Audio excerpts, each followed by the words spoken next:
السلام علیکم مائی YouTube family, کیسے ہیں آپ سب؟ آئی ہوپ سب ٹھیک ٹھاک ہوں گے۔ تو welcome back to my channel, اور آپ سب کو عید کی بہت بہت زیادہ مبارک ہو۔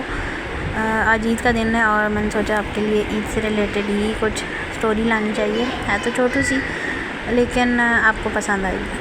تو چلیں شروع کرتے ہیں۔ رضا فیملی کی عید الاضحیٰ از قلم بنت رضوان۔ گھڑی صبح کے 10 بجا رہی تھی۔ رضا ارے چلے جاؤ منڈی، نہیں تو سارے ننھے منھے پیارے پیارے بکرے اور لوگ لے جائیں گے۔ بیٹے کو آواز دے کر نفیسہ بیگم نے پان پھینکا، جو پان دان کی بجائے چادر پر گر گیا۔ او نو! وہ برا سا منہ بنا کر اسے صاف کرنے لگی۔ پاس بیٹھے ولید نے 8ویں جماعت کی کتابوں سے سر اٹھا کر دادی کو دیکھا۔ مگر دادی، اللہ تعالیٰ کی راہ میں تو اچھی پسندیدہ اور خوبصورت چیز قربان کرنی چاہیے نا؟ ہاں بیٹے، بالکل، جو چیز خود کو بہت پسند ہو وہی قربان کرنی چاہیے۔ تو اس کا مطلب قربانی کا جانور صحت مند اور خوبصورت ہونا چاہیے۔ ہاں بیٹے ہاں۔ تو آپ نے کیوں کہا؟ وہ شرارتی انداز میں مسکرایا۔ کیا؟ وہ چونکی یہی کہ ننھا منھا بکرا، پتہ ہے دادی آپ کو گناہ ملے گا۔ وہ ڈرانے والے انداز میں بولا۔ بڑوں کی باتیں پکڑتا ہے، خیر تجھے بتاتی ہوں۔ وہ جھکی مگر چپل نہ ملی۔ سر اٹھایا تو دیکھا وہ دور کھڑا تھا اور ہاتھ میں چپل پکڑی ہوئی تھی، اپنی نہیں دادی کی۔ اپنے کمرے سے لاؤنج میں آنکھیں ملتے ہوئے داخل ہوتی منیبا نے یہ منظر دیکھا۔ وہ جیسے شفیقہ بیگم کی ڈانٹ اور ٹھنڈے پانی کا جگ دونوں نہ جگا سکے۔ اس منظر نے اس کی ساری نیند بھگا دی۔ میری چپل واپس کر، دادی چلا رہی تھی۔ مبینہ نے فوراً اپنی چپل اتاری۔ یہ لیں دادی، میری لے لیں۔ ہاں ہاں دے دو۔ کمزور پر تشدد کروانے کے جرم میں سیدھی جہنم میں جاؤ گی۔ ولید چیخا۔ تمیز سے بات کرو بڑی بہن سے۔ رضا کلائی پر گھڑی باندھتے ہوئے کمرے سے نکلے۔ اور یہ آپ سب نے ایک دوسرے کے جوتے کیوں ہاتھوں میں پہن رکھے ہیں؟ رضا چمبے سے بولا۔ ولید نے دادی کی چپل واپس رکھی اور دادی نے منیبا کی۔ پہن کہاں رکھے ہیں؟ چشمہ بنوا لو تم اپنا۔ وہ بدمزہ ہوئے۔ ابو میں بھی چلوں؟ ولید نے منت بھرے انداز میں کہا۔ ضرور بیٹا، ابو میں بھی، منیبا نے رضا سے پوچھا، مگر جواب دادی کی طرف سے آیا۔ ہرگز نہیں، وہ تو لڑکا ہے، چھلانگ لگا کر چلا جائے گا۔ تم نے تو گھنٹہ میک اپ پہ لگا دینا ہے۔ نہیں اماں، چھلانگ لگا کر کیوں، گاڑی پہ جائیں گے؟ رضا گھبرا کر بولے۔ ولید نے کہہ کے کا گلا گھونٹا۔ اوفو، میں نے تو معاورتاً کہا ہے۔ دادی سٹ پٹا گئی۔ میرے ساتھ ہمیشہ ناانصافی ہوتی ہے۔ منیبا نے منہ بنایا۔ ولید اسے چڑھاتا ہوا نکل گیا۔ بکرا گھر آ چکا تھا اور رضا دوست کے بیل کے ساتھ اپنا بیل باندھ آئے تھے تاکہ ایک ہی جگہ خیال رکھا جا سکے۔ اس وقت وہ سب بکرے کے ارد گرد جمع تھے۔ رضا واقعی بہت خوبصورت اور صحت مند بکرا لے کر آئے تھے۔ دادی تو اسے بلائیں لیے جا رہی تھی۔ ماں صدقے جائے، ابھی آگے کچھ کہنے لگی تھی کہ ولید بولا۔ ویسے دادی، یہ تو مائیں کہتی ہیں نا؟ اس سے پہلے کہ دادی اس کی بات سمجھ جاتی وہ غائب ہو چکا تھا۔ توبہ، ان کا ہاتھ جوتے تک جاتے جاتے رہ گیا۔ اب کیسے مارتی؟ دوپہر کا کھانا کھا کر سب لیٹے تھے کہ دروازے پر دست ہوئی۔ رضا نے دروازہ کھولا تو ایک چادر میں لپٹی عورت اندر آئی۔ شفیقہ بھی باہر آ گئی۔ انہوں نے اسے ڈرائنگ روم میں بٹھایا اور شربت لے گئیں۔ نیند ٹوٹ گئی تھی تو رضا نے سوچا ایک دو کام نپٹا لیں۔ اس گھر سے وہ گیٹ کی طرف بڑھے جب ایک روتی ہوئی نسوانی آواز میں ان کے قدم روک لیے۔ باجی، میں آج تک کسی کے پاس مانگنے نہیں گئی، آج پہلی بار آپ کے پاس آئی ہوں۔ میری بیٹی کی عید کے تیسرے دن شادی ہے اور ہمارے پاس اتنے وسائل نہیں ہیں۔ فرنیچر اور جوڑے والوں کے تحائف، کچھ جمع پونجی اور کچھ قرض لے کر لیا، لیکن کپڑوں، ہال اور کھانے کا انتظام نہیں ہو رہا۔ آپ شریف اور خاندانی لوگ ہیں تو آپ کے پاس آئی ہوں، ورنہ انسان تو اپنوں سے بھی مانگ کر شرمندہ ہی ہوتا ہے، غیروں کا کیا ذکر۔ اگلی آواز ان کی بیوی کی تھی۔ ارے بہن، بہت دکھ ہوا آپ کے حالات کا، مگر ہم تو اپنی جمع پونجی سے یہ بکرا لے آئے۔ بہت معذرت، مگر کچھ نہیں کر سکتے آپ کے لیے۔ رضا بہت کچھ سوچنے پر مجبور وہاں سے ہٹ گئے۔ کیوں ہم اتنے خود غرض ہو جاتے ہیں کہ ارد گرد کا احساس ہی نہیں، خیال ہی نہیں، علم ہی نہیں؟ آخر کیوں؟ وہ سوچ رہے تھے کہ اس غریب کی بیٹی کی شادی کروانے کا زیادہ ثواب ہے یا قربانی کرنے کا؟ قربانی بہت اچھی بات ہے، مگر صاحب استطاعت پر فرض ہے، لیکن سفید پوش، خوددار، ضرورت مند مسلمانوں کی مدد کرنے کا ثواب اس سے بھی زیادہ ہے۔ وہ فیصلہ کر کے اٹھے۔ اس وقت سب رضا ہاؤس کے لاؤنج میں جمع تھے۔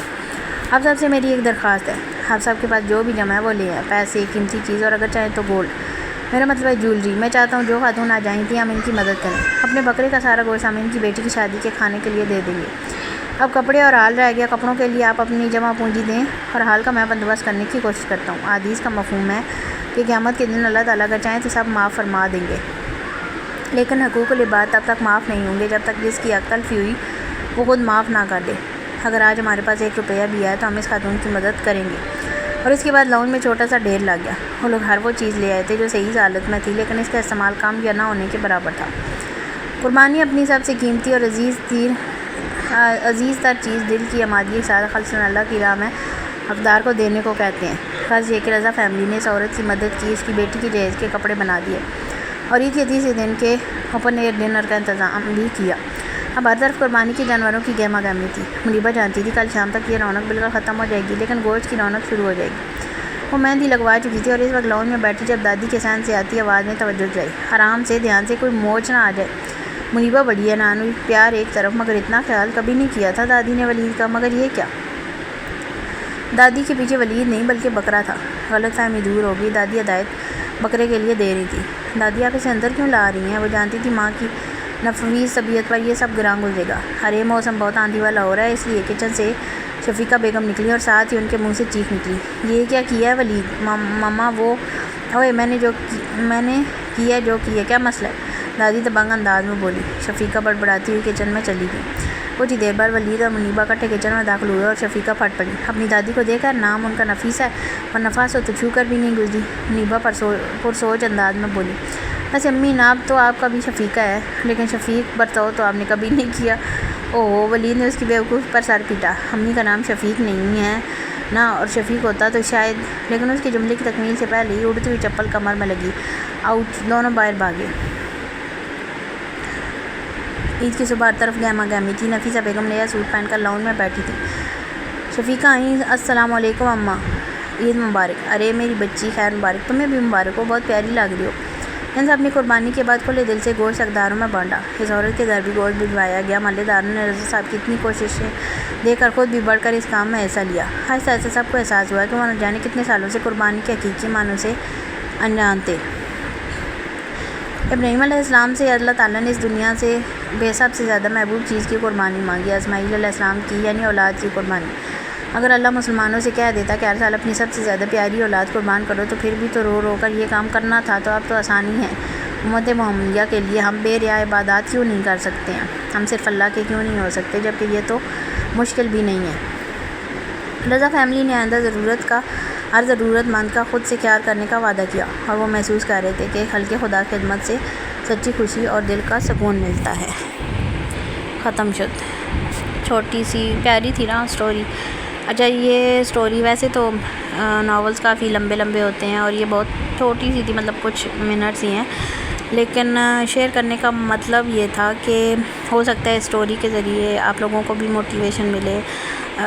اگر کوئی ایک آدھ بندہ بھی اس سے موٹیویٹ ہوتا ہے اور تو شاید میرا مقصد پورا ہوتا ہے اس بات سے کہ قربانی تو ہم لوگ سارے کرتے ہیں، ہم لوگوں نے بھی کی ہے، گوشت بانٹ دیتے ہیں، کچھ خود استعمال کر لیتے ہیں، لیکن ہمسایوں کا ارد گرد اپنے فیملی میں جو ہمارے رشتہ دار ہوتے ہیں جو اتنے صاحب حیثیت نہیں ہوتے، ان کا خیال کرنا سب سے زیادہ ضروری ہوتا ہے۔ اس کے علاوہ ہم لوگ گوشت جیسے بانٹتے ہیں، فلاں کے گھر دے ہو، انہوں نے ہمارے گھر دیا تھا، یہ وہ اس طرح کی باتیں ہوتی ہیں، تو جو حقدار ہوتے ہیں ہمیں چیز ان تک پہنچانی چاہیے، کیونکہ اگر ایک بندہ قربانی کر رہا ہے، ہم اس کے گھر گوشت بھجوا رہے ہیں، اور وہ قربانی کر رہا ہے، ہمارے گھر بھجوا رہا ہے، تو مطلب ہمارے پاس تو آلریڈی ایک چیز ہے، ان کے پاس بھی ہے، جن کے پاس نہیں ہے ہمیں وہ چیز ان کو دینی چاہیے۔